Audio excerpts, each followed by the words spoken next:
Y en el lado azul, su Syndra ha dejado un rastro de campeones a su paso. Desde Flash Wolves llega Maple.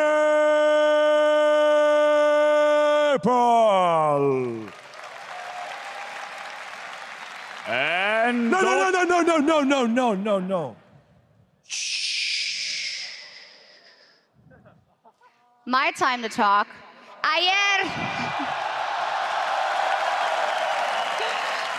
capturó a Prey y ahora está a la casa para una plaza para los semifinales. Es Mata.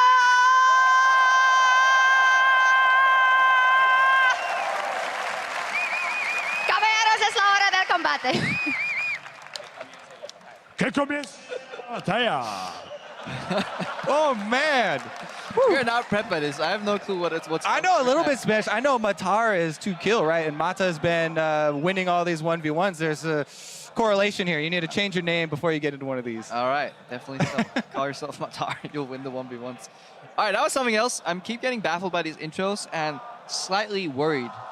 To me, the most shocking thing was Dash's hair today, right? It looks like he did just that, right? He stuck his fingers in a socket or something and got electrocuted. I feel like he lost a fight against a raccoon. Okay, or that. It's happening. It is happening. No discussion about any of the champions. And yes, our answer to the original question, will there be any more mirror matches? I guess they should have tipped it off, because in that video we just watched, Maple said, yeah, it was I want to I watch. thought it was Smeb initially, but it was actually Maple saying, Maple. I'll take his best champion. Yeah. Play it against him. He said he's looking forward, to the 1v1 with Mata. I mean, Mata already took down Faker. He's just adding all these trophies to his 1v1 trophy case. Quite sad they didn't spell out Yasuo in the bans. Could have done that. Oops, camera came back on. I was throwing my pen away. I don't need this anymore. We got a note. It's looking a little awkward there. Get that pen out. Yep. Yeah. Kobe, get the pen out of your pocket. I mean, it's all about showmanship, right? Who's going to win with style? The sleight of hand. Are you looking at the pen? Now I got into the game. Perfect. Definitely. We can definitely track the runes and masteries again. I wonder if Mata is still running his 1% crit rune. That's what he was doing every single Yasuo game so far. Paid off for him. I saw a crit. I saw a crit. That was the 1%. Honestly, this is a bold move from Maple. We'll need to judge his Yasuo skills. But he is one of the more mechanically gifted mid laners in the world.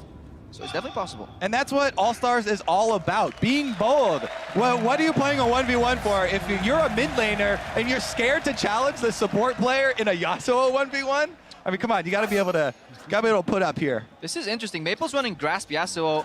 1% crit as well, attack speed, health, and very heavy on armor. So he's playing tank Yasuo against Mata. The armor quints are actually some of the most efficient runes in the entire game. Huge value from those, and that is what Maple is getting the extra armor from. Mata's running magic resist. Again. He does not care. He's got a Yasuo page. He's had success with it before, so, it must be a good page. And he's playing Warlord. So we're looking at Grasp again, guys, on the side of Maple. Very focused in the armor department, but doesn't dish out as much damage with the attack speed either. Yeah. And then on the other side, we have Mata, who's running Warlords and magic resistant glyphs. That's about action. That's the thing, right? I have this thing where I usually will look up the highest rated players on Korean solo queue to try and copy runes and masteries from them. But sometimes they're just really good players, right? Just because they're the top of the solo queue doesn't mean they've theory crafted the best masteries. He's just way better than me. Yep. And they actually, copying them can be a detriment. All right, but let's see how their play actually does here. Maple, slight push. I wonder if, I guess the Grasp proc, and this is where Mata finds out that he's playing against a whole different beast of Yasuo, and he will likely feel the laning pressure here. Yeah, and it does, kind of change the way you want to trade, right? Because there is the cooldown on Grass, whereas Warlords, you're always going to be able to, hit and get effectiveness out of it. So Maple wants to go in for those and work around that timing. Does have control of the minion wave and pushing Mata in early here. Yeah, misses one CS, did sidestep the Q, and these minions are kind of over-prepped, so that's a good solution. Get the second one down, and then when the first one goes low, double AoE. Yeah, he's only down 2. And most of his games have ended in all-ins anyway. Didn't get very far as the CS. You really want to stack that shield up. Good trade here, and out by Maple. Super satisfying to watch them just slide from one minion to the other. Always leave yourself an exit creep if you play the Yasuo. Yasuo is definitely one of the beautiful champions. To Oh, look what fight. they're doing. Look what they're doing. Maple does not want to step backwards. Yeah, exactly. Because if he does, if he steps forwards, Mata's going to use him as a vessel to get to the relic. So that's why they're kind of both stepping away from the relic. That's the first thing you look for as a jungler, like ganking a Yasuo. You don't want to go behind him because then you give him a free E route out. Perpendicular is what you want to do. Exactly. Maple, though, I mean, he's got a good amount of control. We're going to need some of that Mata magic for some sort of surprise kill here. You can maybe do it at level 6. Yasuo's ulti is an armor pen effect that takes place after he hits it. Obviously, much more efficient, more armor the enemy has. CS courtesy of a support main here. I mean, he's never gone past level 3 on this fine. champion. He's never. This is a whole new world for Mata. Well, potion chugging right now, so may decide to finish this one before he has to deal with the extra one. That's a good exhaust by Maple as well. Maple's in He there! has a grass block. It's so hard. Nice sidestep. Mata is low. Nowhere to go! Yeah, beautifully played by Maple from start to finish in control. Superior rune set as well. Takes down Mata on his own. Oh! Style, folks. That's what we're talking about. I love it. I love the conclusion of this All-Star 1v1 event where these players are choreographing their own finisher moves. Yeah. I wonder what Mata had in store in case Maple lost. That was beautiful. I love it too. In the spirit of the event. All right, let's see Maple finishing it off here. There's nowhere for Mata to go. Oh, So that was the last move he could do was land that Q, maybe get some warlords in there again. You know, Yeah. second of another auto dash into Q. That was the only play Mata could have. Instead, nope, he got sliced. and they're beautiful acting there. Even though it's entry level, I'll give it a B minus. B minus. I don't know what that means because I'm European.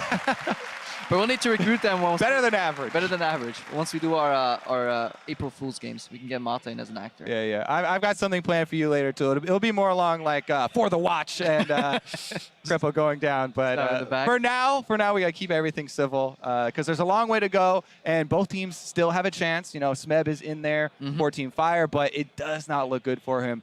Uzi's going to be one of the guys up next that's going to provide a pretty big roadblock he's going to have to get over. Yeah, looking at Uzi, he goes up against Expeke pretty soon. And then on the other side of the bracket, we have Maple then versus Smeb. Yeah. That's going to be a killer. We don't want to take away Ibai and Dash's duties here, though. No. We want to encroach on their territory. I'm scared what would happen if we encroach too much. They can't hear us. Luckily, in-house broadcast is in Spanish, so we can say what we want as long as we whisper it quietly as they walk by.